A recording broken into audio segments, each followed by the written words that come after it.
From muscle-bound classics to budget compacts, some Chevys carried more danger than drivers ever imagined. Behind the horsepower, style, and sales success, these cars racked up alarming crash stats and fatal outcomes. This isn't about bad engines or poor reliability. This is about survival. Here are the 35 deadliest Chevrolet passenger cars ever built.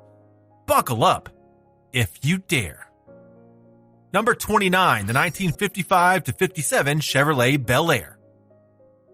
This car is an American icon, graced with chrome, fins, and a reputation for ushering in the muscle car era. But beneath its timeless design lies a dangerous truth. These cars were not engineered with crash survivability in mind. They predate any federal mandates for safety equipment, meaning they rolled off assembly lines without seatbelts, energy-absorbing structures, or anything resembling crash protection. The Tri-5 Bel Airs were built with rigid steel frames and minimal cabin padding. In the event of a frontal collision, the steering column remained rigid, often impaling drivers. The dashboard was essentially a steel slab, and the lack of safety glass in earlier models increased the likelihood of deadly lacerations. More alarming was the car's tendency to eject occupants during high-speed crashes. Doors could fly open, and unbelted passengers had little chance of staying inside. Modern crash tests have highlighted just how lethal these cars could be. In head-to-head tests against newer vehicles, the Bel Air's cabin collapses catastrophically, with dummies sustaining fatal trauma. Despite their hefty appearance, they failed to dissipate energy effectively, transferring the full force of an impact into the driver and passenger compartments. Though cherished by collectors and nostalgics, the Tri-5 Bel Airs were effectively rolling death traps by today's standards. Their blend of high-speed capability and non-existent crash engineering made them some of the most dangerous cars on American roads in the 1950s, and a sobering reminder of how far safety standards have come. Number 28, the 1949 to 54 Chevrolet Deluxe. The Chevrolet Deluxe and early Bel Air models from 1949 to 1954 represented the post-war boom in American car manufacturing. Sleek lines, roomy cabins, and strong steel bodies. But while they may look sturdy on the outside, these early Chevrolets were fatally flawed in terms of occupant safety. Built in a time when crash testing didn't exist and the idea of seatbelts was still years away, they exposed drivers to horrifying risks and even moderate collisions. These vehicles had no crumple zones, no collapsible steering columns, and no interior padding. Instead, the steering wheel sat dangerously close to the driver, and dashboards were made of unyielding metal.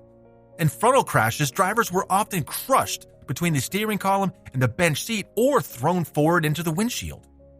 The absence of door reinforcements meant that side impacts could easily cave in the body, and rollovers often led to the roof collapsing entirely. Compounding the danger was the complete lack of restraint systems. Lap belts weren't standard, and shoulder belts were non-existent. In serious wrecks, occupants were frequently ejected through flimsy doors or windshields. Emergency response teams of the era reported horrific injuries, many of which became fatal due to the internal trauma or head injuries caused by an impact with the cabin itself. Despite their nostalgic appeal and post-war charm, these early Chevrolets were death traps in motion. Their solid construction provided no real safety advantage, only the illusion of strength, with deadly consequences for thousands who sat behind the wheel. Number 27, the 1958 to 64 Chevrolet Impala with the X-frame. The late 50s to early 60s Chevrolet Impalas were celebrated for their dramatic styling, sweeping lines, and increasingly powerful engines. But beneath their iconic bodywork lurked a serious design flaw that earned them a deadly reputation.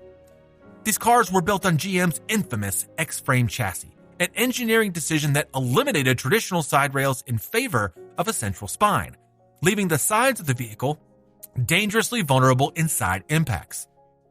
Without robust lateral support, the Impala's structure would fold inward during T-bone collisions, exposing occupants to direct trauma from crumpling doors and intruding vehicles. There were no side impact beams, no crumple zones, and no seatbelts in early production years.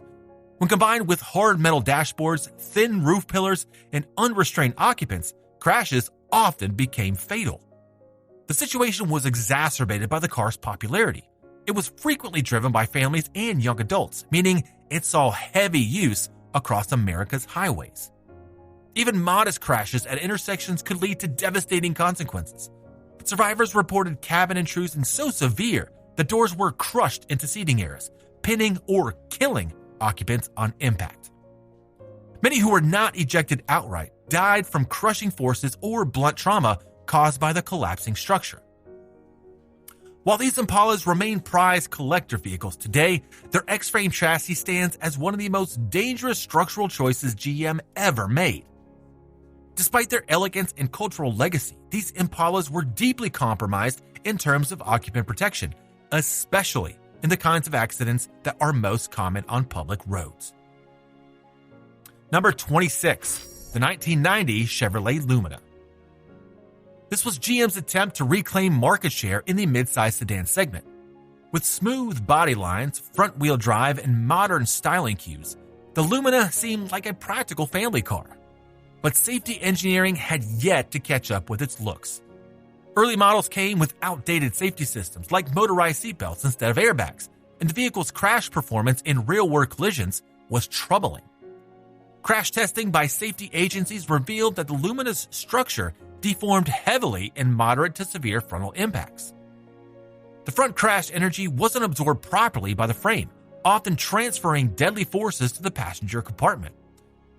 In side collisions, the doors and pillars lacked adequate reinforcement, meaning serious injuries or worse were likely if another vehicle struck from the side. What further amplified the risk was the Lumina's widespread use among families and as fleet vehicles.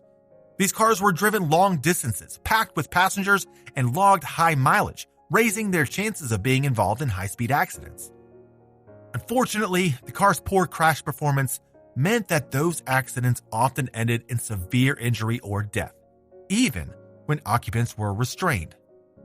Although later model years introduced a driver's side airbag, many of the early Luminas remained on the road without it. Combined with cost-cutting build quality and middling safety ratings, the Lumina earned a reputation not just as a mediocre mid-sizer, but one that, in the wrong moment, could turn fatal far too easily. Number 25, the 1982 Chevrolet Celebrity. It marked GM's push into the front-wheel drive midsize sedans during the 1980s. Meant to replace aging rear-drive platforms, the Celebrity promised practicality and efficiency. But behind its conservative design and family-oriented image lay a vehicle that consistently underperformed in terms of crash protection. With only the most basic safety features like lap and shoulder belts and padded dashboards, the Celebrity lacked nearly every structural advancement that would define safer cars later in the decade. The Celebrity's body integrity was weak. Crash tests and real-world collision data exposed its shortcomings, particularly in side impact scenarios and offset frontal crashes. Its front-end structure often buckled without properly dispersing energy, exposing occupants to head and chest injuries. Side collisions were particularly dangerous, as the doors could cave in significantly, leaving those in the front and rear seats vulnerable. Adding to the risk was the vehicle's ubiquity. The Celebrity was a top-selling car for GM, widely used by families and commercial fleets. That popularity translated into greater exposure on the road and more chances for involvement in high-speed intersection crashes. When these accidents happened, the Celebrity's limited structural protection meant injuries were often severe and, in too many cases, fatal. While it was marketed as a dependable family car, the Celebrity became another example of a vehicle whose safety features lag behind its widespread use. In collisions where modern midsizers might offer survivability, the Celebrity's outdated engineering could turn a survivable crash into a fatal one. Number 24, the 1987 Chevrolet Corsica. Launched as a compact alternative to GM's larger sedans, the Chevrolet Corsica quickly gained popularity among budget-conscious families and rental fleets. But affordability came at a steep cost, particularly when it came to safety. Designed during a transitional period in automotive engineering, the Corsica fell into a gray zone where modern crash standards hadn't yet become universal, and its structure and safety features reflected that gap. Early Corsica models lacked airbags and were constructed with weak frontal and side crash resistance. The car's unibody design didn't fare well in collision testing, especially in frontal offset crashes, where intrusion into the cabin was excessive. Crash dummies and tests showed significant injury risk to the head, chest, and legs. Side impacts were equally problematic, with door structures that buckled inward, compromising occupant space and survival chances. Compounding its danger was its popularity among inexperienced drivers. The Corsica's low price made it a frequent first car for teenagers, a group already statistically more likely to be involved in serious accidents. Without anti-lock brakes on most models and no traction control, the Corsica handled poorly in emergency maneuvers or bad weather. While it served as a practical commuter car for many, the Corsica's structural fragility, lack of airbag protection, and limited crashworthiness made it a ticking time bomb in serious accidents. For those involved in high-speed collisions or multi-car pileups, the Corsica too often failed to protect its occupants, turning routine drives into deadly encounters. Number 23, the 1987 Chevrolet Beretta. It was introduced as the sportier cousin to the Corsica, designed to appeal to young drivers with its coupe styling and more aggressive stance. But beneath its sleek exterior was the same vulnerable platform shared with the Corsica, one that failed to offer sufficient protection in a crash. The Beretta may have looked like a performance machine, but its safety engineering lagged far behind its visual promise. Most Berettas lacked airbags throughout their production run, relying instead on basic seatbelts and stiff cabin interiors. In crash tests conducted during the 80s and 90s, the Beretta showed alarming results. Offset front collisions often resulted in serious injuries, with high levels of intrusion into the driver's footwell and torso area. Side impacts were even more severe due to minimal structural reinforcement, and T-top variants fared worse in rollovers due to reduced roof strength. What made the Beretta particularly deadly was its targeted demographic. It appealed to younger drivers, many of whom pushed the car harder than its safety systems could handle. Rollovers and high-speed loss of control accidents were common, and without airbags or effective crumple zones, the results were often fatal. The unforgiving nature of the car's cabin only made matters worse during impact. Despite its affordable performance image, the Beretta was far more show than substance. When pushed beyond its limits or caught in a serious accident, it offered too little protection, cementing its place as one of Chevrolet's most dangerous compact offerings. Number 22, the 1978 Chevrolet Malibu. It marked a major shift in GM's approach to midsize cars, downsizing for fuel efficiency and maneuverability in a changing market. But the reduction in size and weight came at a cost. While the new Malibu was more economical, it was also significantly less crashworthy than its heavier predecessors. Its frame and body design couldn't match the mass and momentum of larger vehicles it often shared the road with, leaving occupants dangerously exposed in collisions. Crash data throughout the early 1980s showed that the Malibu performed poorly in head-on and side impacts. The lighter body shell didn't absorb energy effectively, and the car's reduced mass meant that it often came out the worse in two-vehicle accidents. Early models lacked airbags and advanced safety reinforcements, and while lap belts were present, shoulder belts were not always standard in all seating positions, compromising restraint effectiveness. In fatal collisions, the Malibu's structure often crumpled around the occupants. Its front end deformed severely, and in side impacts, door intrusion was common. The Malibu also lacked rollover protection, particularly in station wagon variants that were popular with families. As these cars aged and changed hands, many fell into the hands of younger drivers or those unable to afford newer, safer vehicles. The downsized Malibu may have delivered on economy, but it came at the expense of basic survivability. When matched against larger vehicles or caught in multi-car pileups, its light frame and minimal structural integrity too often turned survivable accidents into fatal outcomes. Number 21, the 1970 Chevrolet Camaro. The second-generation Camaro was sleeker, longer, and lower than the original, offering aggressive looks and potent V8 engines that made it an icon of the 1970s muscle car culture. But with style and speed came a brutal price. This Camaro was notoriously unforgiving in crashes, particularly for young, thrill-seeking drivers who often drove them fast and recklessly. Throughout its 11-year run, safety improvements were minimal. Early models lacked shoulder belts and featured rigid, non-collapsible steering columns. Even as federal regulations pushed minor enhancements such as bumper strength and seatbelt reminders, critical upgrades like airbags, reinforced frames, and crumple zones were absent. The T-top roof option, popular in later years, further reduced rollover integrity, often collapsing in severe accidents. The Camaro's handling and braking systems also didn't keep up with its horsepower. Many fatal accidents stem from loss of control at high speeds, especially in wet or curving conditions. In collisions, the car's long hood and low roofline contributed to severe cabin intrusion, and the unpadded dash and hard interior panels offered little forgiveness during impact. By the late 70s, as the power began to decline, the danger didn't. The Camaro's fundamental design remained largely the same, and its growing popularity among young drivers kept its fatal crash rates high.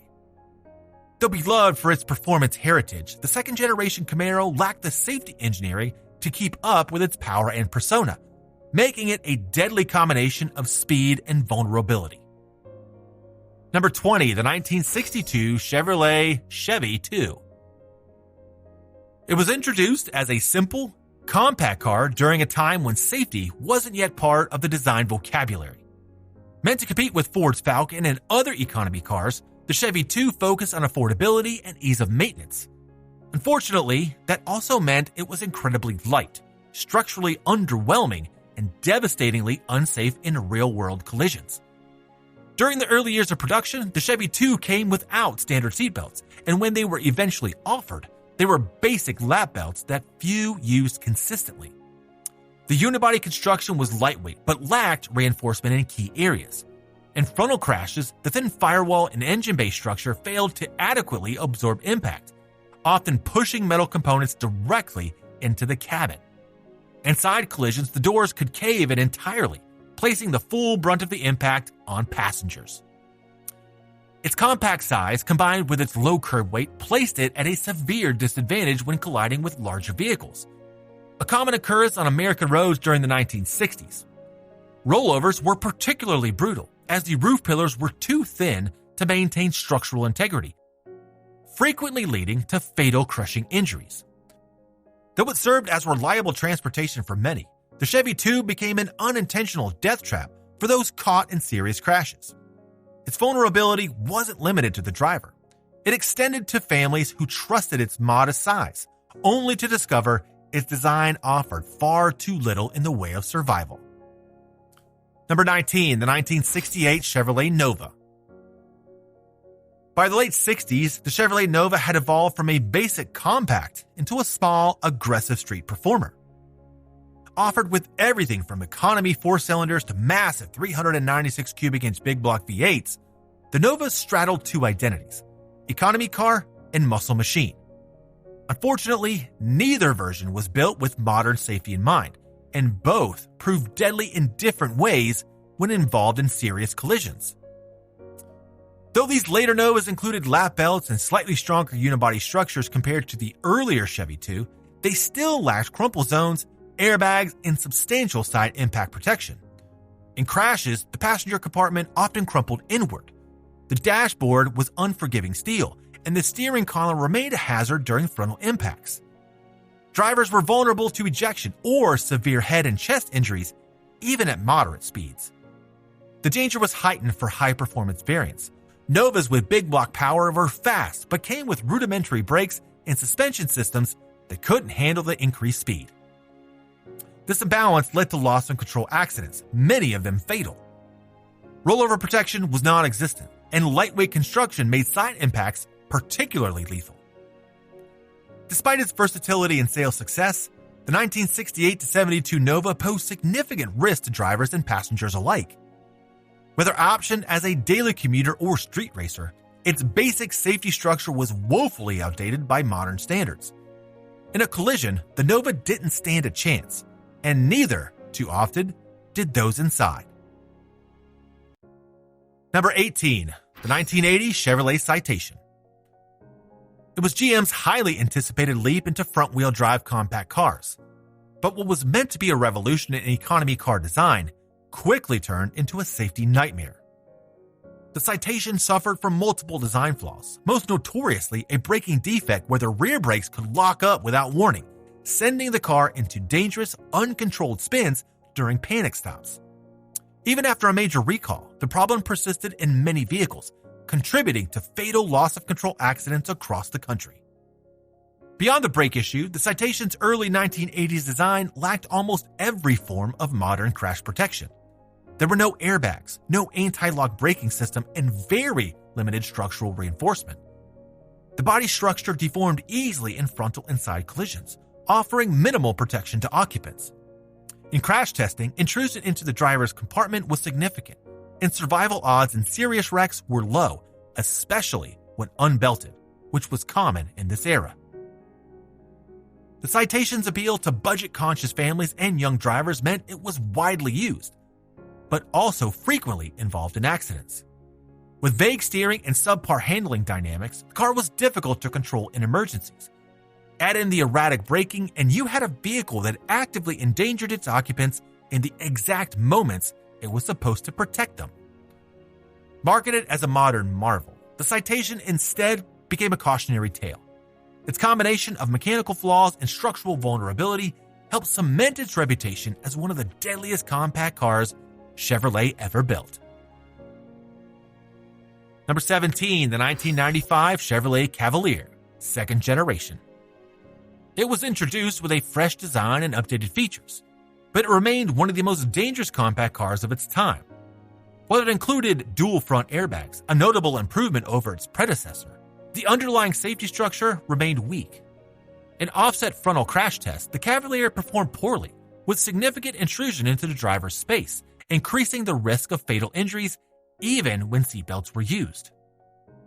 What made the Cavalier especially deadly was its popularity among teenage and young adult drivers. With its low price, sporty looks, and availability as a coupe or sedan, it became a go-to first car. Unfortunately, this also meant it was disproportionately involved in high-speed and late-night crashes, where its limited structural integrity and lack of advanced safety systems proved disastrous. In severe wrecks, the cabin failed to maintain its shape, allowing the dashboard and steering column to collapse dangerously inward. The car also lacked side airbags and electronic stability control, features becoming common in other compact models by the late 1990s. In rollover scenarios and side collisions, fatalities were common, particularly in T-bone crashes where the doors caved inward. Although it offered better equipment than previous generations, the 1995 to 2000 Cavalier remained fundamentally underbuilt for modern road conditions. Its blend of affordability, underwhelming crash performance, and appeal to at-risk drivers placed it among the most dangerous Chevys of the era. Not because it lacked popularity, but because it lacked the protections needed to save lives. Number 16, the 1970 Chevrolet Monte Carlo. The first generation Monte Carlo was introduced in 1970 as a personal luxury coupe, blending upscale styling with Chevelle-based muscle underpinnings. With long hoods, sweeping fenders, and powerful V8 options, it delivered both performance and presence. But beneath the glamour, the Monte Carlo was built on aging safety design principles that made it particularly hazardous in serious collisions. The vehicle's size gave the illusion of safety, yet its structural rigidity came at the cost of occupant protection. In front-end collisions, the dashboard and rigid steering column became deadly projectiles for unbelted drivers. The car lacked crumple zones, and the rigid frame transferred much of the crash force directly to passengers. With no airbags and limited interior padding, severe trauma to the chest, face, and head were common in high-speed wrecks. Side impacts and rollovers also posed significant dangers. T-top variants, which became popular later in the decade, further weakened the roof structure, leaving it vulnerable to collapse and rollovers. Seatbelt uses during the 1970s remained inconsistent, and Monte Carlo's hard cabin surfaces offered little cushion in the event of ejection or cabin intrusion. While it may have symbolized personal style and performance, The first-gen Monte Carlo concealed serious safety shortcomings. Its structural design, combined with powerful drivetrains and underdeveloped crash engineering, turned what was meant to be a statement of status into a vehicle often involved in deadly outcomes when collisions occurred. Number 15, the 1964 Chevrolet Chevelle. The Chevelle of the 1960s and early 70s was a muscle car legend. With available big block engines like the 396 and 454, these machines were built for raw speed, but certainly not for safety. Though they were some of the most admired American performance cars of their time, they also contributed at an alarming number of fatal accidents due to the immense power and virtually non-existent occupant protection. The Chevelle's structural design lacked crumple zones, side impact reinforcement, and rollover protection. In early years, even seatbelts were optional or minimally effective. High-speed crashes often resulted in occupants being ejected through doors or windshields, while those who remained inside suffered severe trauma from metal dashboards, hard steering columns, and collapsing roof pillars. Performance variants like the SS454 could hit over 100 miles per hour with ease, but braking and handling technology could not keep pace. The car's drum brakes and heavy front ends created a deadly formula for loss of control, especially in emergency maneuvers. Rollover accidents were also perilous due to weak roof structures and limited support pillars. What made the Chevelle particularly deadly was its appeal to young, aggressive drivers who tested its limits regularly on public roads. In the 1970s, when road fatalities reached historic highs, the Chevelle SS was often involved in fatal accidents that ended in tragedy. Its combination of brute force and outdated safety engineering made it one of the most dangerous muscle cars Chevrolet ever put on the road. Number 14, the 1985 Chevrolet Spectrum. It's a rebadged version of the Isuzu Gemini and was marketed in the US as an affordable subcompact during the height of fuel economy obsession. However, its small size and bargain basement engineering made it one of the most dangerous vehicles of the 1980s. Designed primarily for cost efficiency, the Spectrum lacked nearly all meaningful crash protection and structural reinforcements that were slowly becoming industry standards. With no airbags, flimsy door structures, and a lightweight unibody, the Spectrum folded catastrophically in serious accidents. In frontal collisions, the engine bay often collapsed inward, driving the dashboard and steering column into the passenger space.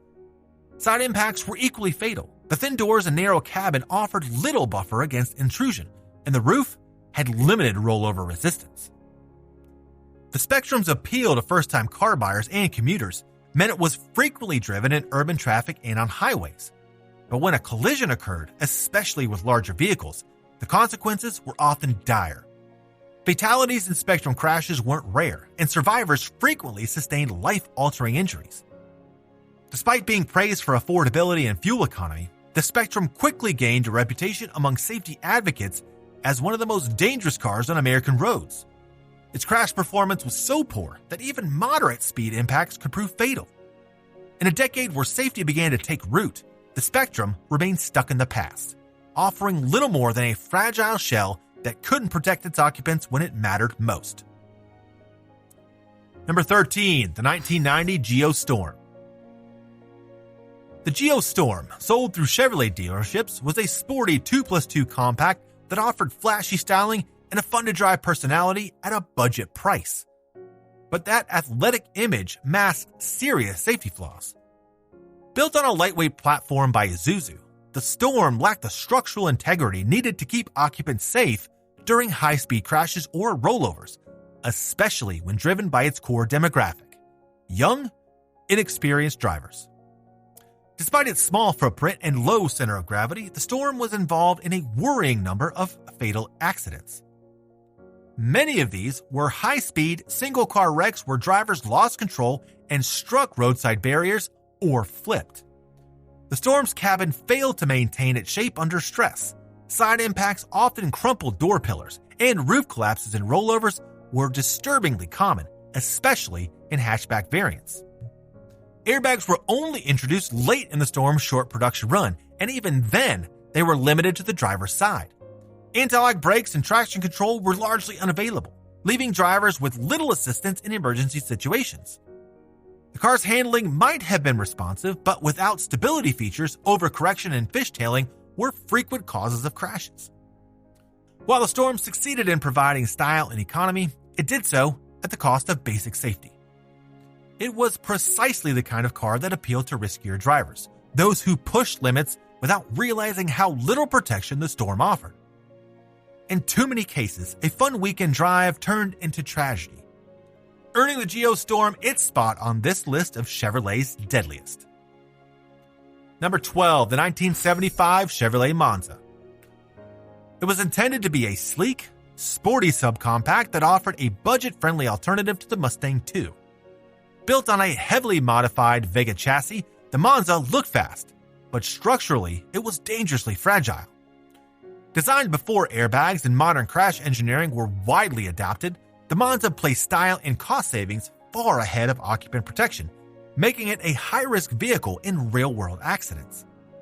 The Monza's construction was lightweight and minimally reinforced. Frontal crashes often caused the engine compartment to collapse into the cabin space, pushing hard surfaces like the dashboard and steering column into the driver's body.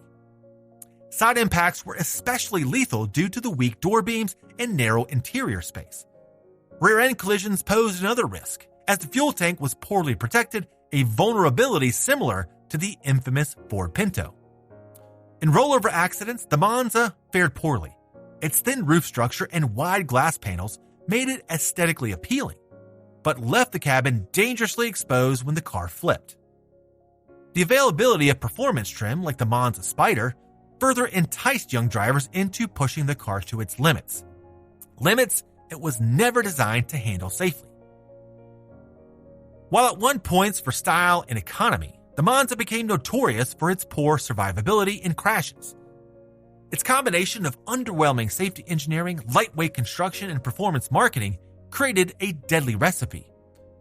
For too many drivers, especially the young and inexperienced, the Monza became a fatal compromise between looks and life-saving protection.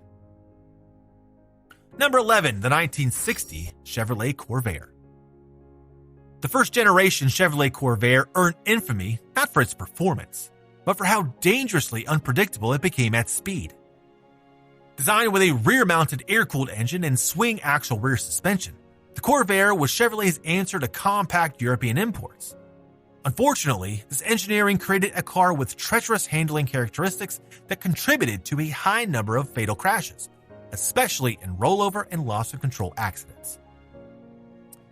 The rear suspension's flawed design made the rear wheels prone to jacking, where the wheel would tuck under during sharp cornering, destabilizing the vehicle. Combined with a light front end and narrow tires, the Corvair could suddenly fishtail or roll over without warning. Drivers, especially inexperienced ones, were often caught off guard by its erratic behavior during emergency maneuvers or wet conditions. The results were often catastrophic. Interior safety was equally lacking.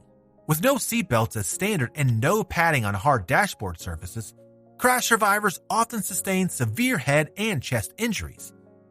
Rollover accidents were particularly lethal due to the thin roof pillars and lack of structural reinforcement.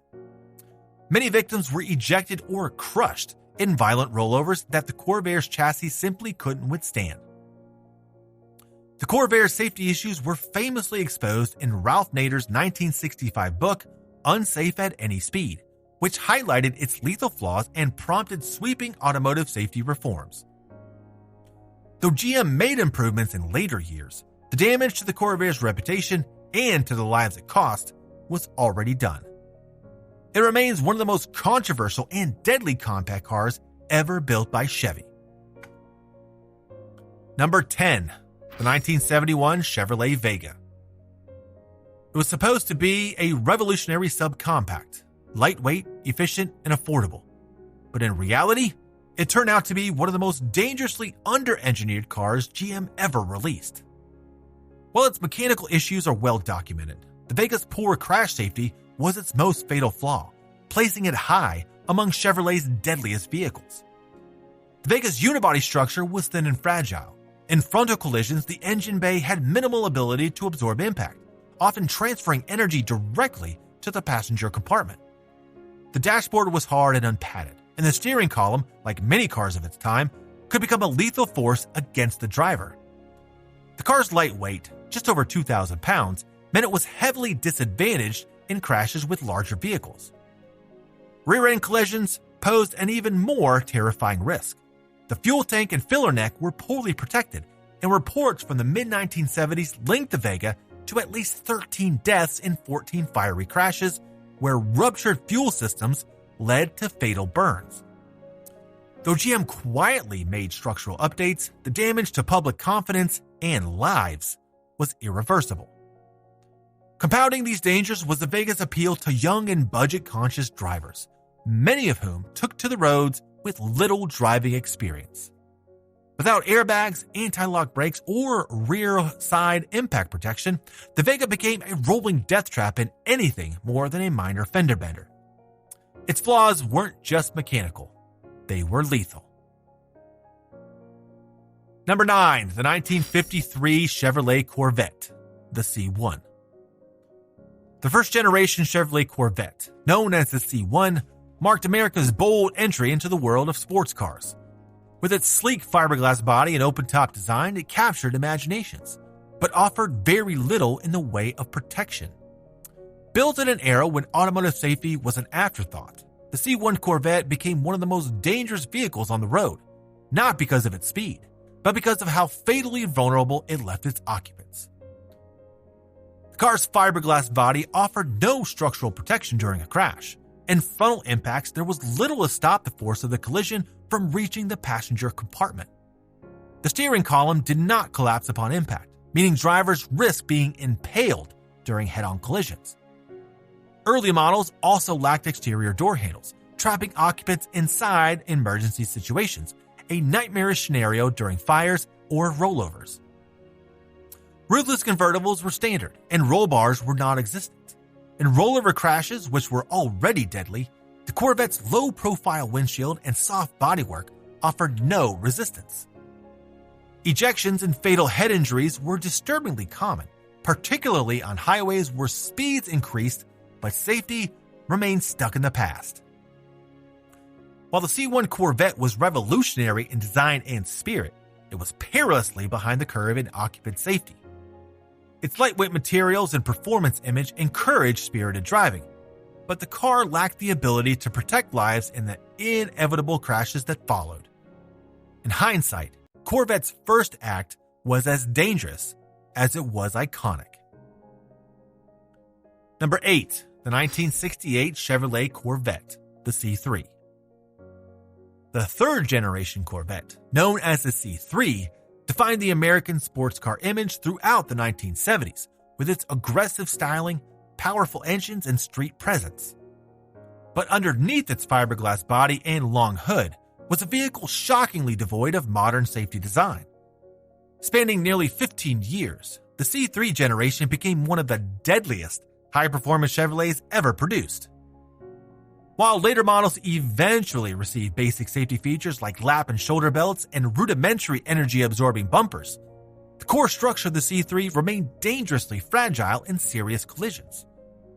There were no airbags, no anti-lock brakes, and limited protection in side impacts or rollovers. The cabin was narrow and low-slung, making ejection and cabin intrusion real threats in crashes. Rollovers were especially deadly due to the removable T-top roof panels, which weakened roof integrity and often failed catastrophically. By the late 1980s, insurance data showed that Corvettes, especially those from the C3 era, had among the highest driver fatality rates of any car on American roads. Powerful 427 and 454 engines offered blistering acceleration, but the combination with dated brakes and unpredictable handling dynamics meant that accidents, when they happened, were often fatal. The C3's sleek lines and muscle-bound image masked serious safety deficiencies. It was a car that begged to be driven fast, but lacked the engineering to survive the consequences. For over a decade, it lured thrill seekers and performance fans, many of whom paid the ultimate price when the limits of the 1970s safety met the power of American speed. Number 7, the 1963 Chevrolet Corvette C2. The second-generation Corvette, the C2 Stingray, is a design icon. Streamlined, powerful, and radically different from the soft-edged C1. It introduced independent rear suspension and delivered raw performance, especially with the available 427 cubic inch V8s producing well over 400 horsepower. But as performance leapt forward, occupant protection did not. The C2 was incredibly fast for its time and equally deadly when things went wrong. The Corvette's low-slung design, narrow cockpit, and fiberglass body made it highly vulnerable in collisions. With no airbags, no crumple zones, and only the most basic seatbelts, the Stingray's cabin provided almost no buffer between the driver and disaster. High-speed crashes frequently resulted in catastrophic injuries or death, especially in rollovers where the thin roof and windshield frame collapsed with ease. The 1960s also saw a surge in performance driving among youth enthusiasts, many of whom were drawn to the Stingray's aggressive persona.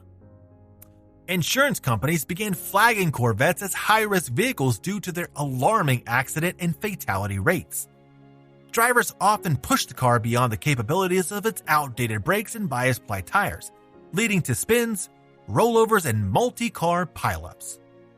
Though it's remembered as one of the most beautiful American sports cars ever built, the C2 Corvette also helped define a deadly era of unchecked horsepower and zero safety regulation. For many, the Stingray was a dream car, but in a crash, that dream often ended in tragedy. Number 6, the 1982 Chevrolet Cavalier. The first-gen Cavalier was introduced to offer affordable, fuel-efficient transportation to the masses, and it did, selling by the millions and becoming a staple of American driveways throughout the 1980s. But its accessibility came at a steep cost: safety. The Cavalier was one of the deadliest compact cars of its era, with a driver fatality rate that far exceeded the national average. Most early Cavaliers lacked airbags and had flimsy crash structures. In frontal collisions, the dashboard and steering column frequently intruded into the passenger compartment, causing severe injuries. Side impacts were equally hazardous. The Cavalier's narrow frame and lack of door reinforcement meant that the car often caved in under even moderate force, endangering anyone seated near the impact zone. As the go-to first car for many young drivers, the Cavalier saw more than its fair share of crashes. High-speed collisions, often involving inexperienced teens or budget-conscious families, revealed how poorly the car withstood real-world impacts. Studies from the Insurance Institute for Highway Safety in the late 1980s and early 1990s consistently rated it as one of the worst performers in occupant protection. Despite being economical and reliable in day-to-day use, the Cavalier became synonymous with deadly vulnerability in crashes.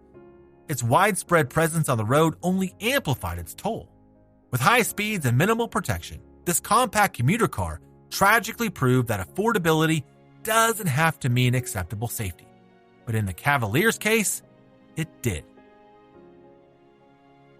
Number 5, the 1967 Chevrolet Camaro. The first-gen Camaro burst onto the scene in 1967 as GM's response to the Ford Mustang. Sleek, muscular, and endlessly customizable, it quickly became a favorite among young drivers eager to experience high performance at an affordable price. But beneath its aggressive lines and potent engines was a vehicle designed with almost no regard for occupant safety, especially by modern standards. The early Camaros could be optioned with big block engines like the 396 V8, delivering breathtaking acceleration and high top speeds.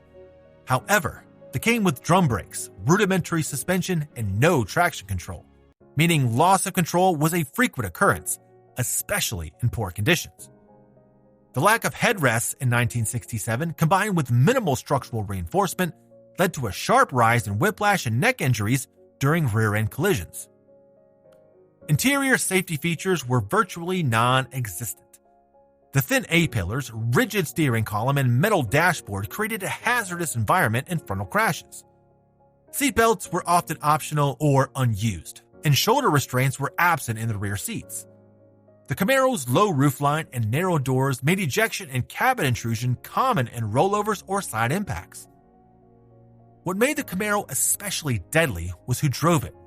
Typically young, inexperienced drivers pushing the limits of a car that lacked the engineering to protect them when those limits were exceeded.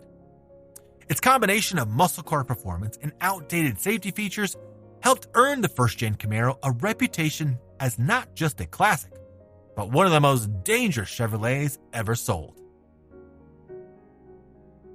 Number 4, the 1985 Chevrolet Sprint. It was designed to be among the most affordable and fuel-efficient cars in the American market. With a tiny 3-cylinder engine and featherweight body, they were economic miracles on the road, but absolute disasters in crashes.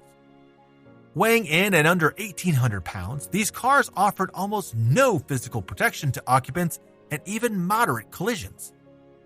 The Sprint's small size made it especially dangerous in multi-vehicle accidents. In frontal crash tests, the cabin structure failed to maintain integrity, with intrusion into the footwell and dashboard area causing potentially fatal injuries. The side impact protection was practically non-existent. Thin doors and a narrow frame meant passengers bore the brunt of any impact directly. Despite being equipped with front airbags in some later models, the Sprint lacked side airbags, anti-lock brakes, and electronic stability features that might have helped mitigate serious collisions. Rollover resistance was poor, especially in windy or emergency maneuver situations, and the roof structure often buckled catastrophically. Survivors of rollovers frequently suffered spinal or head trauma, and many were ejected due to the flimsy door locks or lack of side curtain airbags. Because it was so affordable, the Sprint became popular with students, new drivers, and those seeking a second commuter vehicle, groups more likely to be involved in accidents. Its inability to withstand impact forces combined with limited safety equipment placed it among the most dangerous cars on the road. In crashes, it simply folded. And so did the chances of survival. Number 3, the 1976 Chevrolet Chevette. It was built during an era of economic pressure, where cost and efficiency took priority over engineering and safety. Designed as a bare-bones subcompact to compete with small imports, the Chevette offered minimal features and even less protection. Though it sold in large numbers, its crash survivability was alarmingly poor, especially when matched against heavier vehicles common on American highways. The Chevette had a curb weight of around 2,000 pounds, but its body was thin and lacked serious structural reinforcements.